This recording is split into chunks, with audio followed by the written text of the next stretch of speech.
తూర్పుగోదావరి జిల్లా రాజానగరం నియోజకవర్గంలో ఆధ్యాత్మిక శోభ వెల్లివిరిసింది. కొలిచిన వారి కొంగు బంగారంగా, భక్తుల కొంగున కొలువైన కల్పవల్లిగా పూజలందుకుంటున్న సీతానగరం గ్రామదేవత మాతృశ్రీ మావుళ్ళమ్మ అమ్మవారి జాతర మహోత్సవాలు అంగరంగ వైభవంగా జరిగాయి.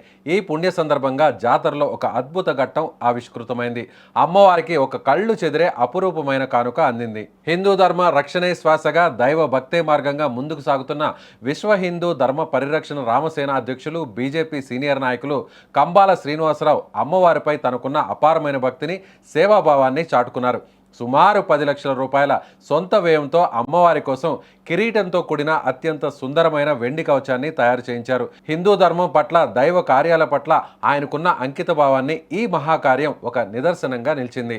ఇక అద్భుత వెండి కవచాన్ని భక్తుల దర్శనార్థం భారీ శోభయాత్రగా తీసుకెళ్లారు. కంబాల శ్రీనివాసరావు ఆధ్వర్యంలో ఈ ఊరేగింపు బొబ్బిలంక గ్రామం నుంచి అత్యంత వైభవంగా ప్రారంభమైంది. జాలిబుడి, కాటవరం, మునికూడలి, రాజంపేట, వెదుళ్లపల్లి, ఇనగారివారిపేట, ముగళ్ళ, రాపాక, రఘుదేవాపురం మరియు సీతానగరం మెయిన్ సెంటర్ మీదుగా మావుళ్ళమ్మ అమ్మవారి ఆలయం వరకు ఈ యాత్ర అట్టహాసంగా సాగింది. ఊరేగింపుకు భక్తజన సందరం పోటెత్తింది. దారి పొడవునా భక్తులు పూల వర్షం కురిపించారు. ప్రతి గ్రామంలోనూ మహిళలు మంగళహారతులు పట్టి అమ్మవారి వెండి కవచాన్ని అత్యంత భక్తి శ్రద్ధలతో దర్శించుకున్నారు. భక్తజనం కోలాహలం మధ్య ఊరేగింపు ఆలయానికి చేరుకున్న అనంతరం కంబాల శ్రీనివాసరావు అమ్మవారిని దర్శించుకుని వేద పండితుల మంత్రోచ్చారణల నడుమ ప్రత్యేక పూజలు నిర్వహించారు. ఆ తర్వాత ఆలయ కమిటీ సభ్యులు గ్రామస్తుల సమక్షంలో కంబాల శ్రీనివాసరావు చేతుల మీదుగా ఆ వెండి కవచాన్ని, కిరీటాన్ని మావుళ్ళమ్మకు అలంకరించారు. ఆ వెండి కవచంలో అమ్మవారి దివ్య మంగళ రూపాన్ని చూసి తీరాల్సిందే.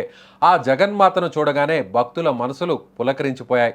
ఇంతటితో మహత్కార్యాన్ని చేపట్టి అమ్మవారి వైభవాన్ని దశ దిశలా వ్యాపింపజేసిన బీజేపీ నాయకులు కంబాల శ్రీనివాసరావును ఈ సందర్భంగా ఆలయ కమిటీ సభ్యులు మరియు గ్రామస్తులు ఘనంగా సత్కరించారు. ఆ తల్లి ఆశీస్సులు ఆయనపై ఎప్పుడూ ఉండాలని ఆకాంక్షించారు.